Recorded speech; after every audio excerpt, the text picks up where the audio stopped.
I'm Tori. And I'm Adam. And this is Falcon News Network. Let's get started.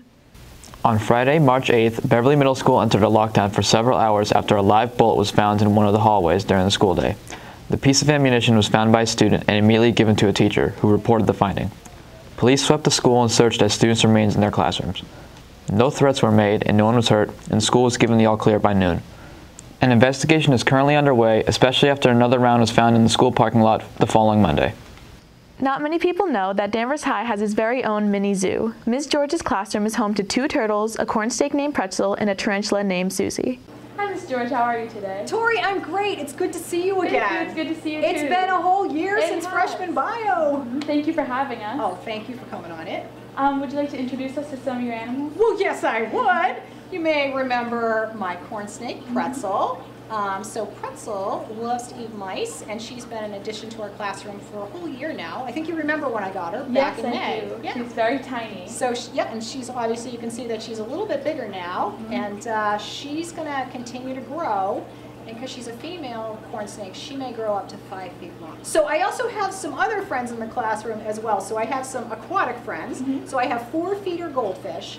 And we use our feeder goldfish for experiments in marine biology. So, and then in this tank, we have some turtles, and those are razorback musk turtles, and they were given to me by a neighbor.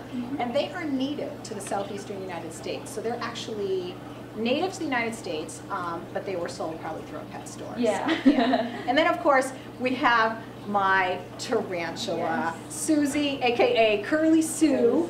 And Curly Sue is a Honduran curly-haired tarantula. She always looks like she's having a really bad hair day, like some of your favorite biology teachers.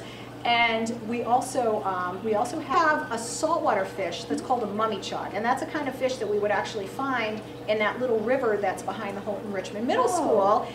And my fish's name is Swim Shady.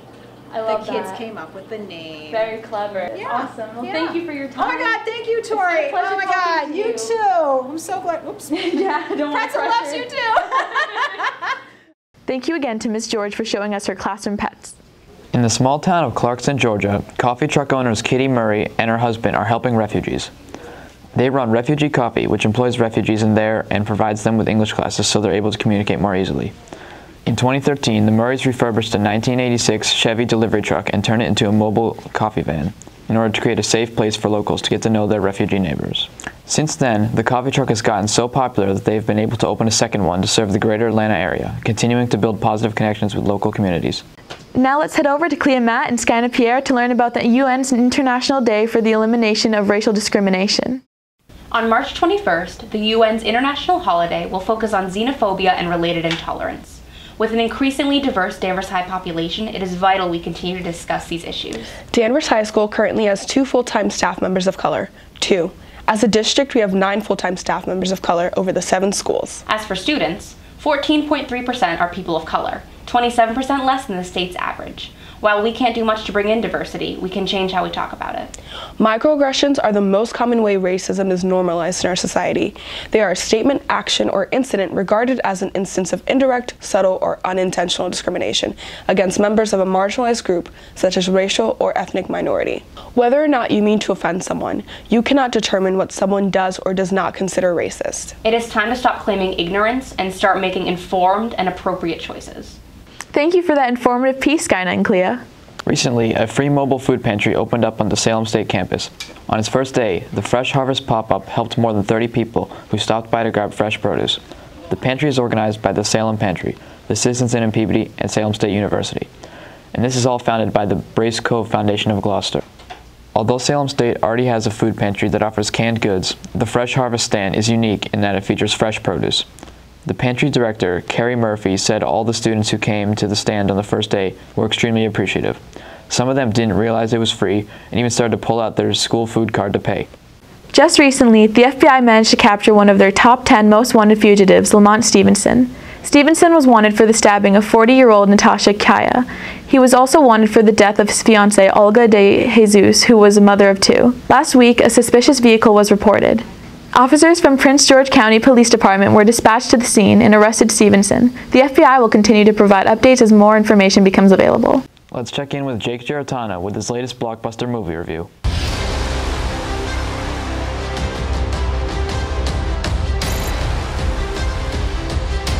Space invasion, big car chase.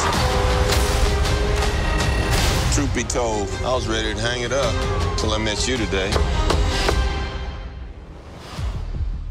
So you're not from around here? It's hard to explain. Hi, I'm Jake, and welcome to Jake's Review Corner.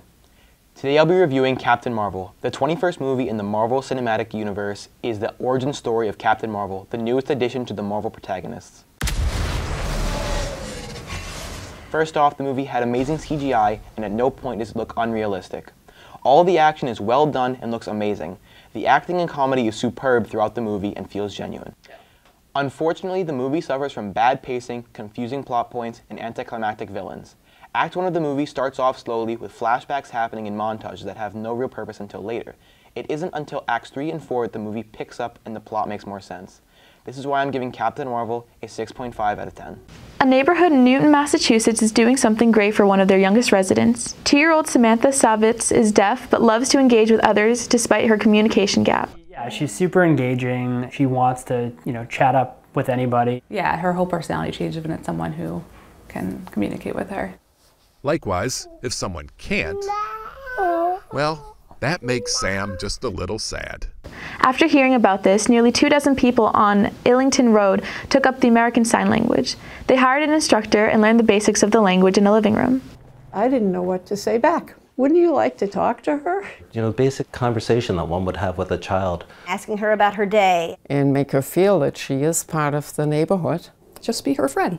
Samantha's parents said that they are surprised and grateful for the actions of their neighbors. They also commented that their daughter is very happy to be able to talk with them and that they have already seen a difference in her. The heartwarming gesture of this neighborhood will hopefully make it easier for Samantha to feel well-adjusted and included in her community. That's all for today. Thank you for tuning in to another episode of Falcon News Network.